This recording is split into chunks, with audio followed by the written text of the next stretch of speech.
What's going on, guys? Welcome to the Infinite Get Podcast. Today, we are talking about body composition and body weight for optimal performance at Special Forces assessment and selection. If you get value out of today's video, drop a like and subscribe to the channel. Let's dive right into it. And the biggest question is, does body weight actually matter at Special Forces assessment and selection? There was a cool study done where they gathered data from individuals going to selection between the years of 2015 and 2017. And what they found was the individuals who had the highest success rate at selection averaged 189 pounds. And I think it's very important to talk about this right away because oftentimes guys will hear that number or they'll chat GBT it. They'll Google what's the ideal body weight for Special Forces assessment and selection. It'll spit out that 189 pounds and they think that they need to strive for that 189 pounds. But it's very important to understand that that's the average of individuals who are successful. And that is based on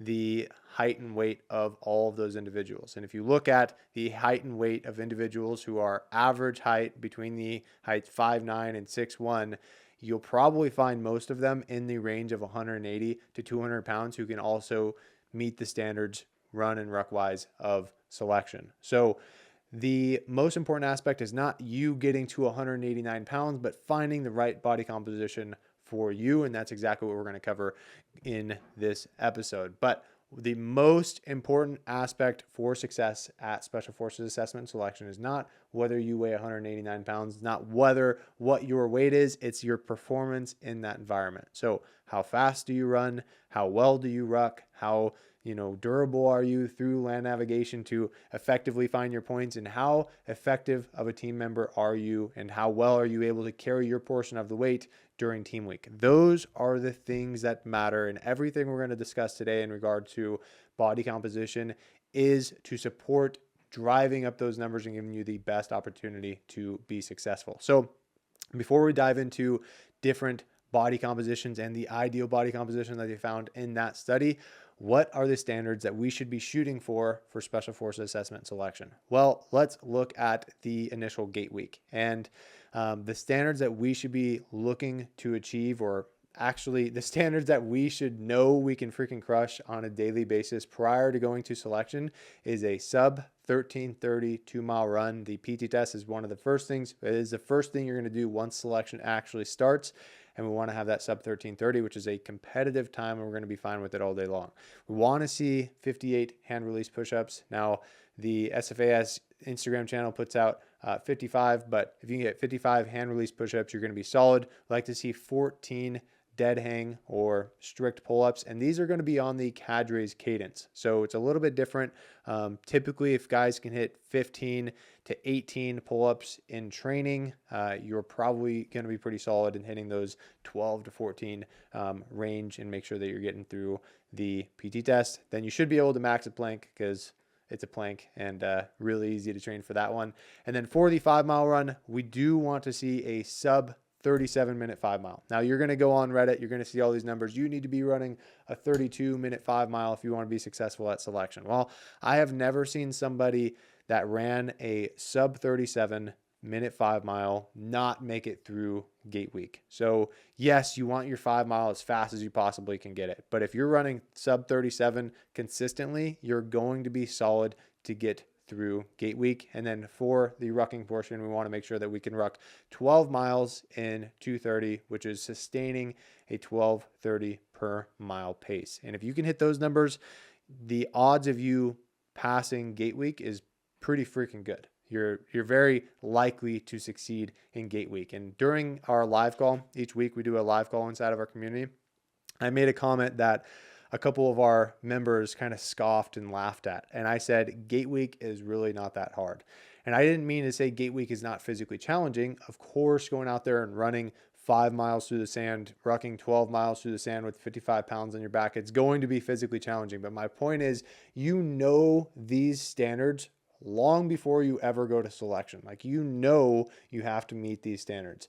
So why would you ever go to selection if you can't? That is the craziest thing to me when guys are worried about getting through gate week. If you are going to selection, you should not be worried about getting through gate week. You should have the proof in your physical performance throughout that training process that you can exceed those standards all day long. And gate week should be kind of consequential with hitting those numbers and going out there and demonstrating that you have the physical capability to do so. Now, going back to body composition, what is the ideal body composition to achieve those standards? Well, in this study, they found that those who got selected tended to be in the range of 12 to 14% body fat. They weren't super lean, like sub 10%, and they weren't bigger, like 20%. Now, bigger guys do tend to perform a little bit better at selection only when they can still run and ruck and exceed these standards. But individuals in that range of 12 to 14% body fat, they found that they are lean enough to still have those competitive times, but they're not so lean that it causes issues. They start experiencing breakdown when they're going through that. And why do we not want to get too lean? Well, there is a point of diminishing returns with our run times. Let's say an individual comes in and he is running a 12:32 mile. Fantastic 2 mile. He's going to be competitive all day long. If he says, I'm going to get super lean, 8% body fat, and lose a bunch of weight so I can get an 11:50 2 mile, how much strength is he sacrificing to just get 2 mile time 40 seconds faster when it's not going to make the difference as to whether or not he got selected? If he runs an 11:50 or runs a 12:30, they're not going to select him because he ran that 11:50. They are going to select you on your performance throughout the course. So we want to get lean enough to have those competitive times. If you can get lean enough to have a sub 13 2 mile, fantastic. It's a great time all day long. You're going to get through gate week with that, but you don't want to do it at the expense of strength. You don't want to just stop lifting, have really weak grip and not able to move the load because you thought the 2 mile was what was going to enable you to be successful. So don't fall into the trap of trying to get as lean as possible. We do want to be in the range of, I say, 12 to 14 is where those individuals were. What we see is 11 to 15% body fat for most individuals is where they kind of find that sweet spot of their fighting weight where they can run fast, but still be able to carry the weight, still be able to move under load and have a high level of durability. So how do you find out where you should be? Well, number one, you can go ahead and get an in-body scan or a DEXA scan. DEXA scans are going to be much more accurate than an in-body scan, but they're also a lot more expensive. What I personally do is you can go to a supplement store near you, or you can go to most gyms and they will have an in-body scan. It's going to have some variance. They're usually like 85 to 90% accurate, but what they're really good for, especially if you use the same machine, is trending over time. So if you are somebody who is 20% body fat right now and you want to get down to that 15% mark, but you don't want to do it while losing a bunch of your lean mass, then you can get that scan and use that same machine throughout that process to make sure that you're maintaining that lean mass or maintaining most of that lean mass, and you're obviously getting that body fat down. But how do we identify where we need to be? And the biggest aspect to identifying where your body composition should be is your performance numbers. So I always tell guys one of the biggest things that we need to be doing throughout our training is tracking our performance metrics.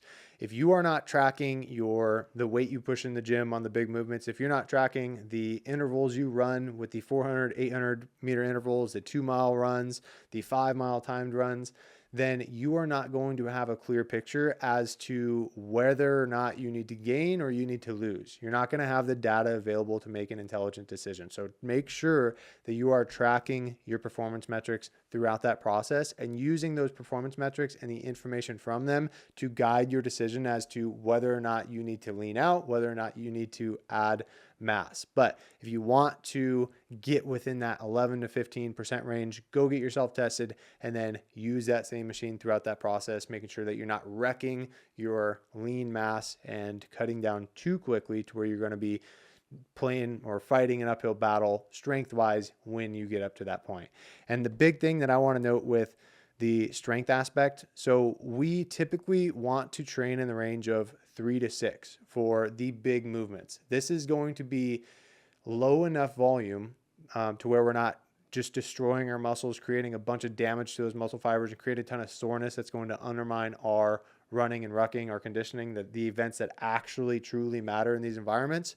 But it's going to be high enough intensity in relation to our 1 rep max that we can recruit those muscle fibers and increase our maximum force output. So training in the rep ranges of 3 to 6, primarily submaximal, is going to be ideal for driving up the systemic strength, which is going to help us perform in these environments. And when you guys are strength training, you guys have heard me say it 1,000 times. If you're new to the podcast, you're probably going to hear me say it another 1,000 times more, is focus on quality movement with strength. Don't just focus on adding weight to the bar at the expense of form, thinking that that number is going to enable you to be successful. Understand that you are training for this specific environment. You're training for these specific things, and the weight training we're doing is just to support that. We're not power lifters. We're not going to a powerlifting meet. We're not ever going to be expected to do a 1 rep max on our back squat or anything like that. So train smart with the strength movements. Make sure we're maintaining that lean mass as we continue to cut down. So let's say you identify yourself as someone who is 18 to 20% body fat. That's pretty common with what we see is guys need to lean out, and that's going to have a big impact on their running performance. How do we make adjustments if you're outside where you need to be? Well, the first thing is get an in-body scan if you're able to, or even use an app like MyFitnessPal or Macro Tracker, which enables you to input your information, age, weight, height, sex, activity level, goals, etc. And it will give you a range of what your total daily energy expenditure is. Your total daily energy expenditure is essentially your maintenance calories. This is the number of calories that if you eat that on a daily basis, you will maintain exactly where you're at. Now, if you want to be below that, you can be in a calorie deficit, meaning you're eating below your total daily energy expenditure. And typically, depending on where you're at, if you're 20% body fat, we can be 500 calorie deficit, which is going to enable you to lose about 1 pound of fat per week. Now, this is a big thing that I want to emphasize with guys is if you are above that number and you identify yourself as somebody that is going to benefit from losing that weight, and I'm going to talk about the other aspect of gaining weight, you don't just want to starve yourself. You don't want to just say, hey, I'm doing keto, I'm doing freaking, what is it called? The carnivore diet. I'm cutting out all carbohydrates and I'm just going to starve myself until I get down to that point. You are going to lose a lot of lean mass doing that. You're going to lose a lot of performance, and it's going to be such a drastic effect that once you get down there, then you're fighting to get back all of that performance that you could have gained or maintained while you're going throughout that cutting process. So make sure that you're continuing to hit your carbohydrate numbers, you're continuing to hit your calorie and macro numbers so that we can make sure you're sufficiently fed and you're not cutting too quickly to maintain that lean mass and maintain performance as you tend to cut down. And the way I want you to think about it is that is going to be the fastest way to reach your long-term goals. If you were to just starve yourself, cut everything down, one, you increase the likelihood that you're going to get sick, that you're going to have injuries, that you're not going to be recovering sufficiently from the individual sessions, and it's going to take longer to get to those long-term performance goals. So having a little bit more conservative cut, if you're way overweight and you need to cut down, even going up to 750 calories per day, give you about 1.5 pounds per week is going to be solid. And then what we want to do when we're cutting is we want to base those calories and macros off of a trend, not on a daily basis. You can weigh yourself daily, but use the information that you gather from a 7 to 10 day trend. If we weigh ourselves in the morning and we identify that we didn't lose 1 pound yesterday, or we've been stuck at the same weight for 3 days, that doesn't mean that the deficit is not working. That just means that maybe you have a little bit higher water retention. Maybe your cortisol levels are higher. And we want to give it that 7 day period, which again is going to give us enough data to make intelligent decisions in find out whether or not we need to go down 10% calories, we need to go up 10% calories, and continue to dial it in. So do not fluctuate it based on a daily basis. Just start with that 500 calorie deficit from your total daily energy expenditure that one of those applications gives you, and then base the changes that you make off of that 7-day trend. Don't do it daily. If you are somebody who wants to put on lean mass, you can do it. You can go into a surplus, so still find out your total daily energy expenditure. And then I would start out with, depending on how big you are, if, let's say you're 165 pounds, I would start out with a more conservative surplus, so 250 to 400 calorie surplus, and then maintain that, again, making the changes based on that 7 to 10 day trend, making sure you're getting your carbohydrates, making damn sure you're hitting your protein numbers to build and maintain that lean mass, both for the guys who are bulking and cutting, and then getting to the body composition that is going to serve you best. So to sum it up, there is no ideal weight for selection. There's no weight that if you hit it, you're drastically increasing your odds of being selected, but there is an ideal body composition, an ideal weight for you based off of your height, based off of your genetics, based off of your current composition, that is going to enable you to exceed or give you the best opportunity to exceed the standards at Special Forces Assessment and Selection. So get a scan done, identify where you're currently at in regard or in relation to the standards you need to meet at selection, identify your total daily energy expenditure, track your calories and macros on a daily basis, and then track your trend with your weight on a 7-day trend and make any necessary adjustments along the way. If you guys have any questions on that, drop them down in the comments. I'm more than happy to answer. But before we wrap it up, I wanted to cover some of the questions that we got from this week. So first question is, from experience, would you approach the mental aspect of conquering selection on a day-to-day, survive one day at a time, or do you focus on the big picture and drive forward? I never recommend focusing on the big picture when you're at selection. And the reason why is, if you look at selection as a whole and everything that you have left, you're going to be overwhelmed and you're going to have a lot of anxiety with it. Think about it. Like when you're going through gate week even, which admittedly I said is not that hard, you are going to be physically depleted. You're going to do a 12-mile ruck. You're going to be hanging out in the barracks that day. You eat 8 MREs all day. You're, frustrated, whatever. Maybe you had a bad day. Maybe your ruck didn't go that well. A lot of people passed you during that event. Who knows? And you might be thinking about how bad your performance was. You might be dwelling on it a little bit. And when you zoom out and you look at everything else that you need to do to succeed in selection, you think, well, it's not worth it for me to go through all of that trouble because I did so bad today. I know I'm not going to be successful. And that is what we call self-selecting. When we zoom out, we tend to increase the likelihood that you're going to self-select or talk yourself out of being successful. And I remember, I'm not impervious to this. I felt all of the same things you guys feel right now, but I remember sitting in my barracks at Fort Huachuca, and I knew I wanted to go to selection for a period of time. And I, like most people do, I Googled the pipeline and I looked at everything I needed to do. I saw selection for 3 weeks or 21 days at the time. I saw SUT, SEER School, MOS, Robin Sage, language. I saw all of this stuff.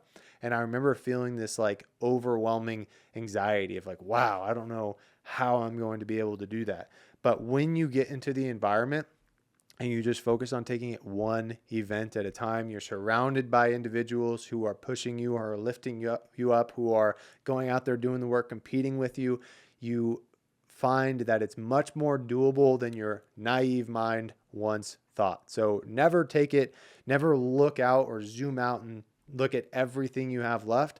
Take it one day at a time. And one thing that I have done, not only through selection, but pretty much every military course I ever went to, was taking it one meal at a time. Okay, I wake up, I do PT, I have breakfast. All right, I have 5 hours or 4 hours until lunchtime. I can do anything for 4 hours. Lunchtime hits, okay, I have 6 hours until dinner. Like in the Army, in most schools, they're going to give you a breakfast, lunch, and dinner, or at least the MRE and 15 minutes to eat it. So take it one meal at a time going through selection. Don't zoom out and start talking about or talking yourself out of how you're going to be successful. Next question is, when should I use a weightlifting belt or knee wraps? I'm also going to add in there some wrist straps as well. So I typically recommend, if you want to use a weightlifting belt, by no means do you have to, but I wouldn't recommend implementing the weightlifting belt until you get above 80% in relation to your 1 rep max. The reason for this is we want to develop the ability to brace our core raw without that support from the weightlifting belt. A weightlifting belt is just going to be a tight belt that we push into and we create a lot more pressure. And what I want you guys to think about when you're bracing your core is act as if your core was an oxygen tank and it's filled with air, and we want that air from the inside creating a lot of that pressure. If we are not, and you'll see this a lot, guys who don't have a good brace or don't know how to brace properly, and then they just overly rely on things like weightlifting belts, and then they go do way too much weight or way more weight than they should be using because of that artificial help. So one of the big benefits of doing lifts like the deadlift, like the squat, like bent over rows, weight movements that require us to brace our core, is the ability to learn how to brace properly, which is going to help us when we're moving things like a casualty, when we're moving things, lifting it up on our shoulders during team week. Like, we need to learn how to brace properly. So I don't recommend using it until you're above 80% on those lifts in relation to your 1 rep max. For knee wraps, a little bit different, somewhat the same, but I would just say 80%. You can use knee wraps a little bit more than the lifting belts. Obviously, knee wraps help with knee stability slightly, but it's not going to cause any big, benefit that like or similar to the weightlifting belts. You can use knee wraps a little bit more. And the one that I wanted to add in here is wrist straps. When should you use wrist straps when you're lifting? Well, let's think about this for a second. What is the main goal of doing a lift like the deadlift or the trap bar deadlift? Is our main goal to stress out or hit our grip strength? No, that's a secondary goal. Our main goal is to hit all of the muscles associated that's going to help us build that systemic strength.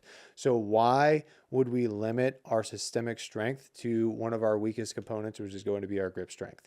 So when you're doing movements that is targeting a much larger muscle group like the deadlifts are, then we want to include wrist straps when our grip strength becomes a limiting factor. I personally like to do my first couple working sets or until I feel it without that wrist strap, so I can get that huge overload on the muscle, that really big stimulus for grip strength. But when I realize it's becoming the limiting factor to me going up or hitting this specific weight, then I will absolutely use wrist straps and hit the muscle groups and make sure I'm hitting the muscle groups that I wanted from that session.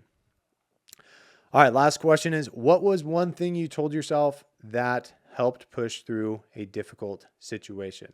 And I'm going to, since today is all in line with selection, I'm going to relate it to selection.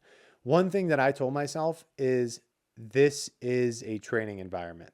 And I knew that there were medics. I knew that there were safety measures in place. And I knew pretty much, unless I just completely pushed myself to the point I passed out before anybody caught me, they're pretty much not going to let me die. So it is a relatively safe environment to push myself to the absolute brink. And, during selection, during the Q course, you're going to have, especially during the hotter months, you're going to have portions where it's like a medic at, a table, and they make you dunk your arms in the water and hold them above your head. They make sure that you are with it mentally. So they have measures in place that so that guys don't get hurt, so that guys don't die. So that I saw a lot of comfort in that. And I told myself that I can push myself as hard as I possibly can, and there's still that safety net there for me. So for me, that is something that helped me push through those difficult situations, because we all have that voice in our head that says, oh my God, I can't do this anymore. You're going to die. We're stressing our system to a point where we're so beyond our comfort level or our comfort zone that our body wants to bring it back to homeostasis. So understand that going into these environments, there are a lot of measures in place to ensure that you are not falling victim to a heat casualty. There's, even when you're out by yourself at land navigation, there's a button you can press and, they'll come out and get you. They have a GPS. They know exactly where you're at the entire time. It's a relatively safe environment. And that is one thing that I told myself, where I kind of committed to, like, I'm just going to push it as hard as I can. And if something, happens, like, there's a medic there to help me. So other than that, guys, appreciate you tuning in for today. If you got value out of this, please let me know. Drop a like, subscribe to the channel. If you have any questions about your current situation, please drop them down in the comments and I'll get to as many as I can. But hope you guys have a great rest of your week. Let's get after it, and I'll talk to you soon.